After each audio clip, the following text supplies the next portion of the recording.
Last week, we looked at playing over changes and we introduced the concept of lanes. We're going to have a 1-minute refresher because I want this video to be able to stand alone.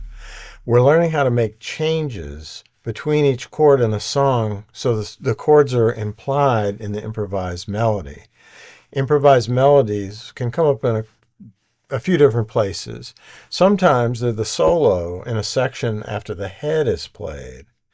Sometimes they're interstitial and are used to fill in points of rest, like between the breaths of an existing melody of a song, right?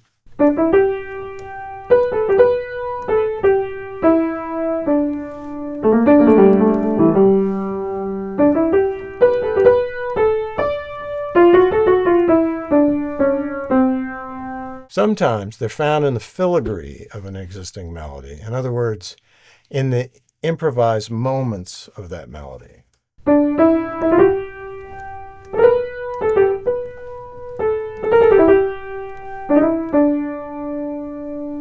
Like that. So recall, we were in the key of F using F7, B flat 7, and C7, and our 4 lanes were determined based on the starting point we chose in the first chord, which is F7.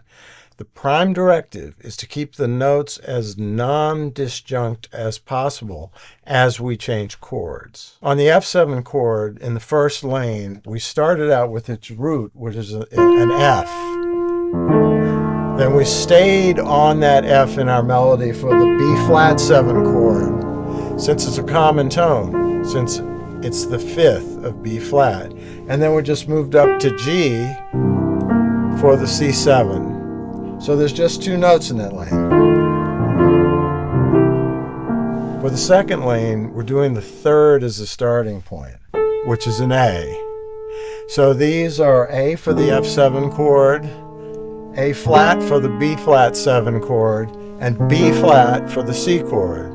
Again, as close as possible with adjacent notes. Third lane, C for F7, B flat for B flat 7, and C for C7. Fourth lane, E flat for F7, D for B flat 7, and E natural for C7. If that went by too quickly or you'd like to dive a little deeper, you can shoot on over to this video for a fuller explanation. So in your improvised lines, if you practice these relationships so that the melody infers the underlying chords, you'll get a richer quality to your lines. That's why we're doing this.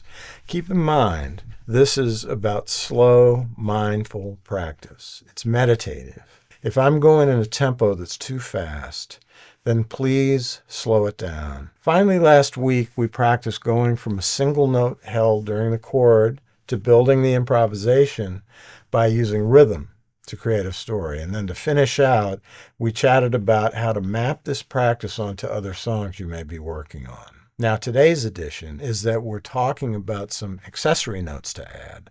Later, we'll gab about things like non-harmonic tones, enclosures, and other ways to get more tasty goodness in our lines. But I want to keep it as simple as possible today. So we'll take lane 1 and talk about how to juice it up a little. Let's start with incorporating a tone a half step lower than the target note. For instance, in this first lane, let's use the E natural to gussy up the F7.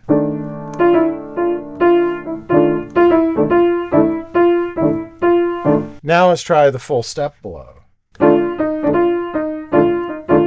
So E flat is actually in the blues scale. Note that the E natural that we used before is not. It's neither in the blues scale or in the chord of F7, yet somehow it still works. Let's fill the gap. E flat, E natural, F. Let's try the whole step above.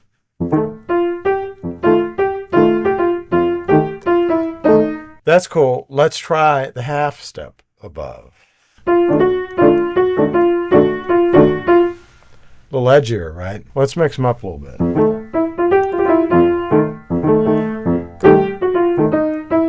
So you're going to do this on all your lanes. Now we do the third lane.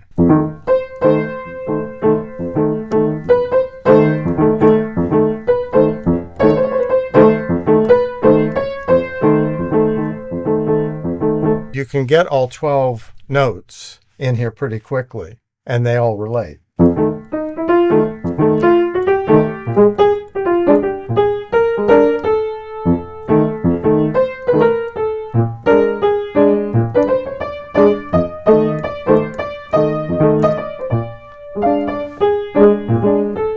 Keep in mind, this is all about direction.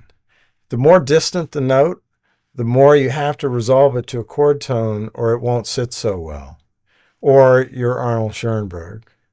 That's a little dodecaphonic humor. Any questions, put them in the comments. And check out this video, which is about the corroboration technique, how to tell a story by using thematic unity in your solo. And we'll get back soon with the next step on your way to improvising really tasty lines. By the way, the term lanes is something I made up to describe a certain kind of practice. I'm not sure if you'll hear this term elsewhere, so if you pull this term out in front of somebody snobby, they might not be so impressed. Just blame it on me.